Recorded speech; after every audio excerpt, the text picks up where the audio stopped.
Magandang araw po sa inyong lahat mga kababayan at welcome back dito po sa PNR at ito nga mga karibin natin alas nilabas lagot wala nang kawala si Tambaluslos. Ayan mga kababayan, patungkol po rin ang ating aalamin at bibigyan ng komento ngayong araw na ito. Pero bago pong lahat mga kababayan, sa mga hindi pa po nakapag-subscribe sa ating munting channel ay pa-subscribe naman po. At ito na nga, simulan na po natin to.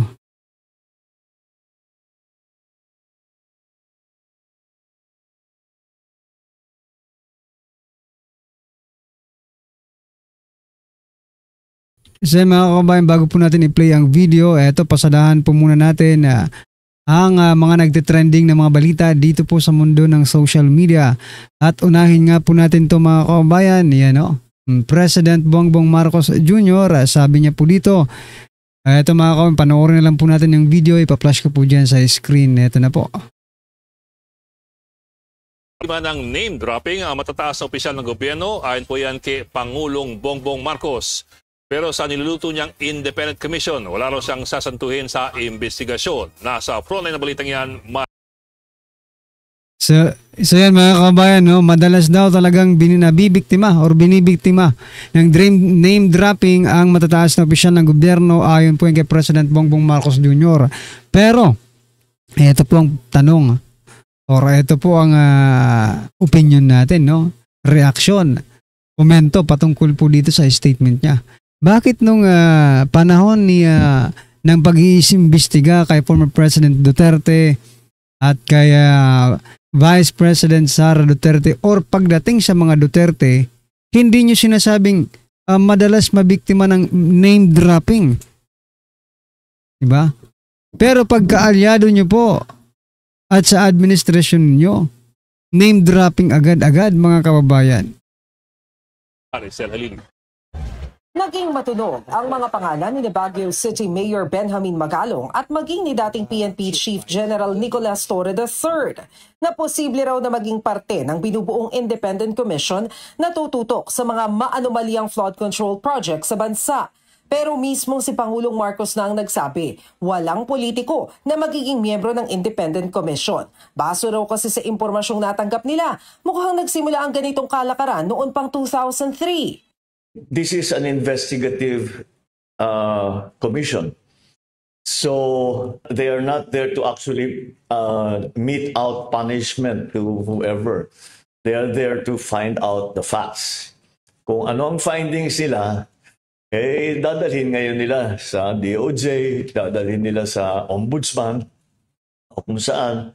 At kung hindi pa sila mag-appear, hindi pa sila sumagot doon sa akusasyon sa kanila o hindi sila nag-appear para mag-testify, doon sila makukontempt.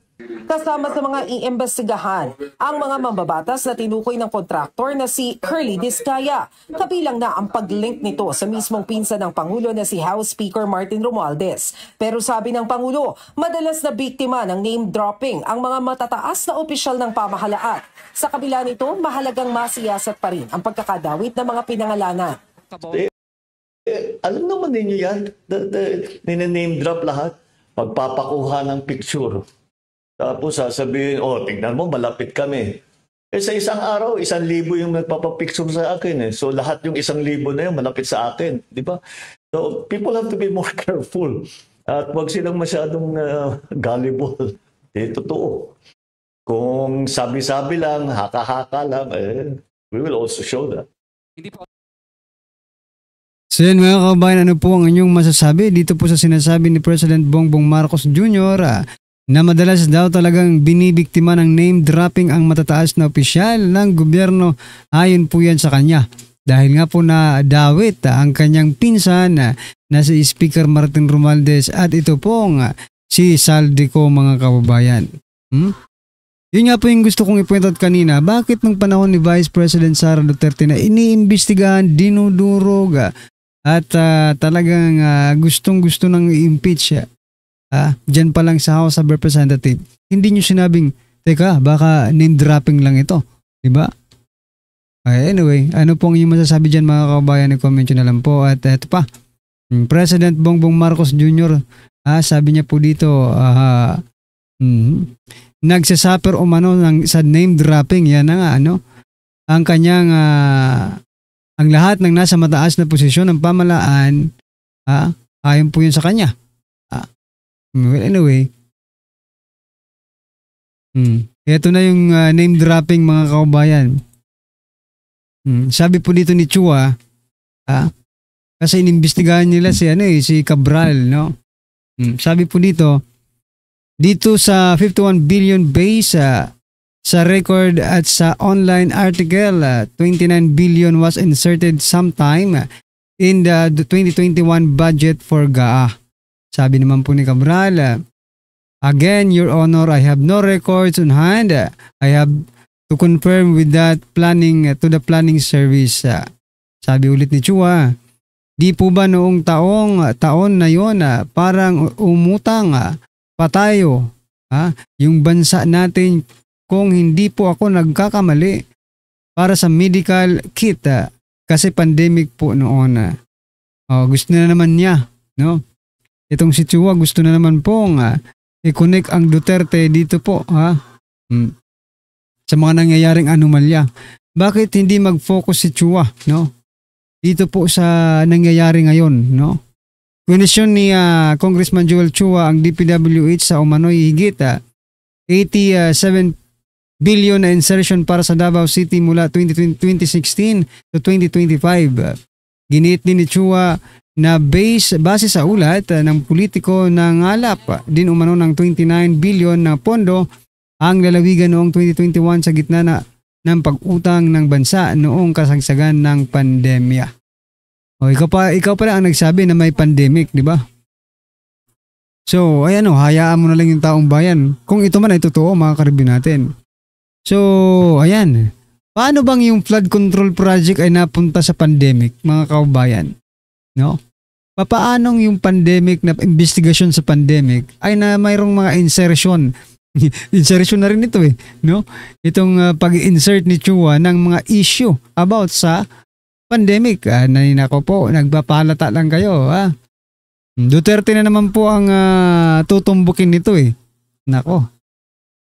Ito po, last po natin pag-uusapan mga kabayan. Nako po, yung presidente po ng South Korea na si President Lee Jae-myung, correct me sa pronunciation mga kabayan. Sabi po dito, orders immediate halt to Philippine project amid corruption concern. Nako, nag-back out na. Sabi po dito ni Sir Rob Rances, even other nations are convinced of this government's corruption, yet our leaders keep pretending they're clean. You're not fooling anyone. You're shaming us, ordinary Filipinos. Totoo. Diba? Kahit nga yung ibang bansa, mga kabayan, alam na yung kalakaran dito sa atin. Alam na yung kung, diba? Sa ano pa lang makikinig ka pa lang sa hearing, substantial talaga. Diba? Kasi yung ibang bansa nga, they are convinced na meron talagang korupsyon na nangyayari because of the what? Pag-amin ng mga hinayutak na ito. Diba? Paano na ngayon? Yan ano pa lang yan? President ng South Korea, paano kung mag-react din yung ibang mga presidente ng iba't ibang bansa? Nakaalyado po ng Pilipinas. Nako, good luck. Good luck sa travel fund. I mean, good luck po sa pag-i-encourage ng mga investors na mag-invest sa Pilipinas. Nako naman.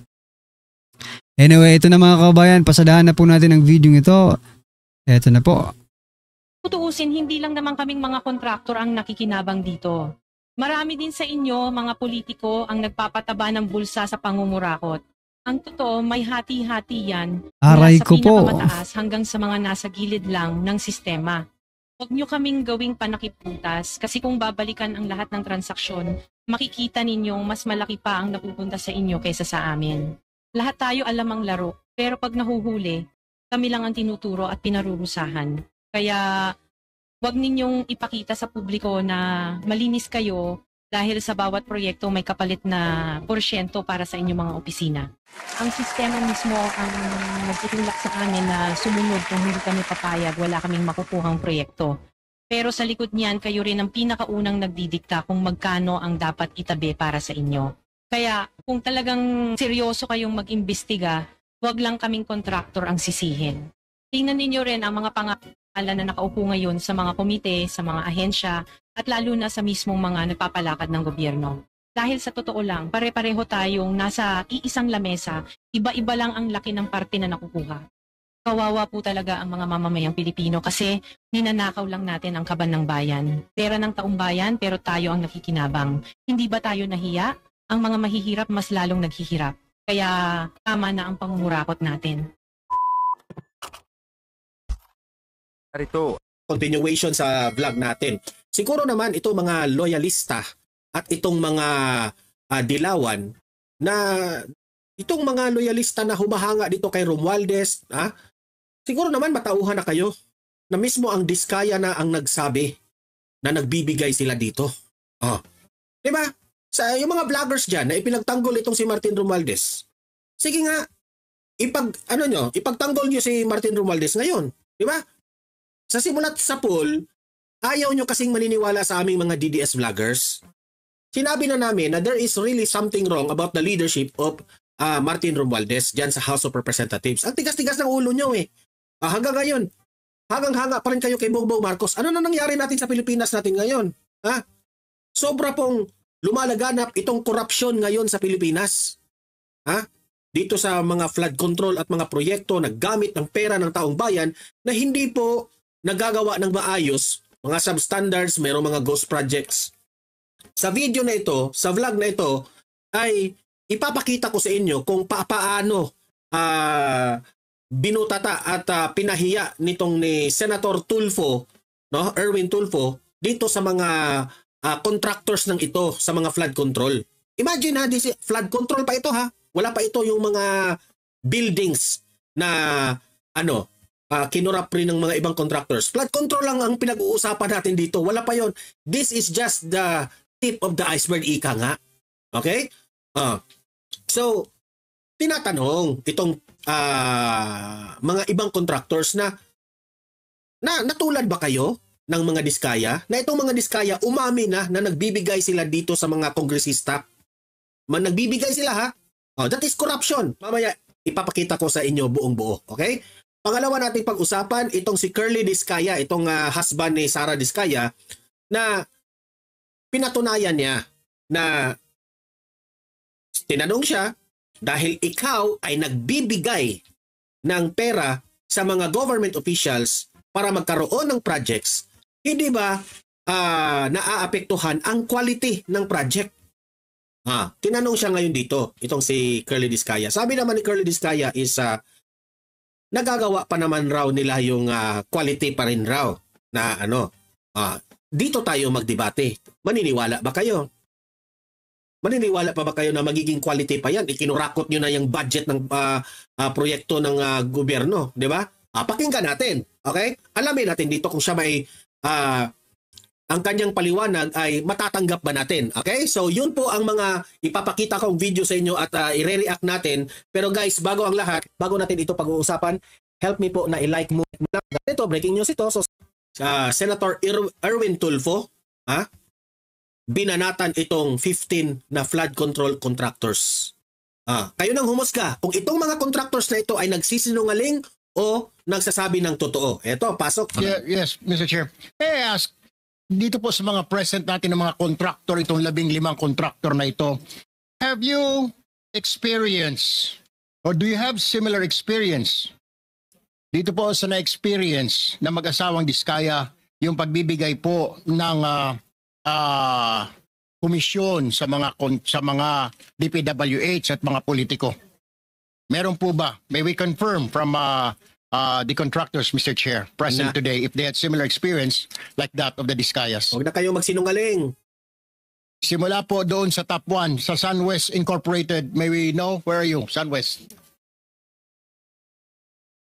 Meron po ba ang kayong binibigyan na 25%, SunWest? None, Your Honor. None. Legacy Construction Corporation, meron o wala? None, Your Honor. EGB Construction Corporation. QM Builders. Okay, huwag niyo kalimutan because na under oath pa kayo. Nako, anyway, Alpha and Omega, sinabi Timothy, top-notch catalyst. Royal Crown Monarch Construction. Absent? Oh, okay. Equiparco Construction. Where's Equiparco? Parang ayaw nang umamin Would you lahat eh. Can you Equiparco? Nandito ba yung Equiparco kanina?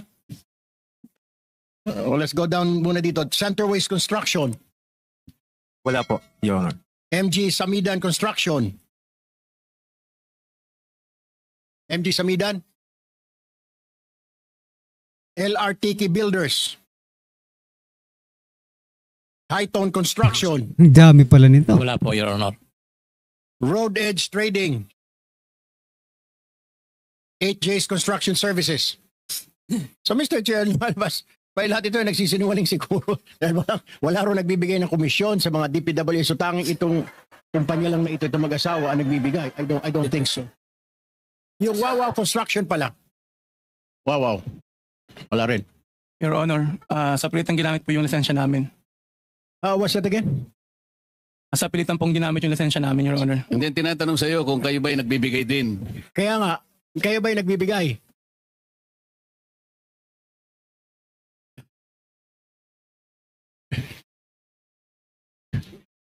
Kayo po ba ay nagbibigay din? Hindi po, Your Honor. Pero kanina, sinabi mong sa pilitan na ginagamit ang inyong lisensya. Sino ang gumagamit ng inyong lisensya? Si Sally Santos po, Your Honor. Sino? Sally Santos po, Your Honor. Sino si Sally Santos? May-ari po ng Sims Construction, Your Honor. May-ari ng Sims. Yes po, Your Honor. Siya lang ba ang...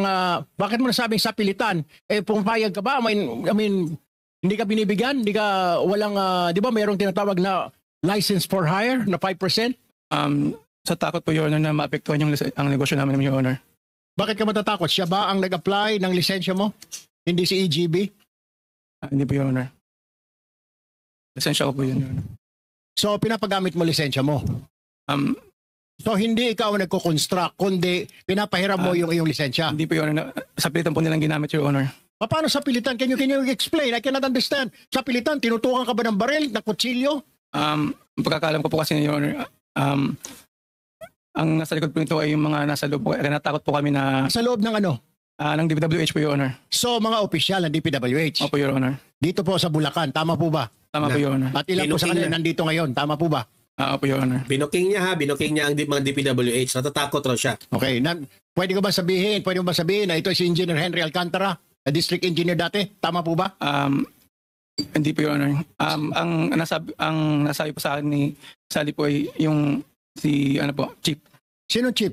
Chief Bryce daw po. Kumanon talaga si District Engineer Alcantara. Sige, sabihin mo. Nakaabang talaga. Bryce. Ayun, si Bryce. Bryce, are you here? Okay, ikaw, ayun na pala. So yan mga kabayan, ibinuking na nga nito dito sa hearing na ito. Pero mga kabayan, dito naman po sa kamera, no? Dito naman po mga kabayan sa kamera, meron din pong teka lang eto, meron pong statement itong si Ridon, no? Sabi po ko dito ni Ridon, eto marami po dito ang iinit ang mga ulo. Sabi po dito ng Infracom chair na si Ridon, Discaya's not qualified to be state witness. Ano pong inyong masasabi dyan mga kabayan? Contractors Pacifico, Curly, and Sara Discaya confessed to paying off public officials to secure government contracts for their many companies are not qualified to be state witness. Lawyer and House Infrastructure Committee Chairperson Tere Ridon said, sabi naman po ng ating mga kabayan, syempre, not qualified because they are mentioning names not supposed to mention. At saka walang Duterte sa mga statement nila. Dapat may Duterte dyan. Nako. Di talaga sila gagawing state witness eh. Pati si speaker kasama. Amo nila yun eh. O, di ba? Tama. Ang kakapal ng mga mukha. Ang kakapal ng mukha ng mga congressman na to. Wala kayong karapatan mag-imbestiga dahil karamihan sa inyo mga magna din. Oo nga no. Syempre magtatakipan to. Magbibigayan ng pabor, di ba? Overqualified yun, pero syempre ayaw nyo. Alagas kasi kayo kapag nagkataon. Mauubos talaga sila pag nagkataon, mga kababayan. Hindi qualified kasi walang Duterteng nabanggit. Ayan mga kababayan, ano po ang inyong opinion, reaksyon patungkol po sa video ito, i-comment nyo na lang po sa baba. Maraming salamat po.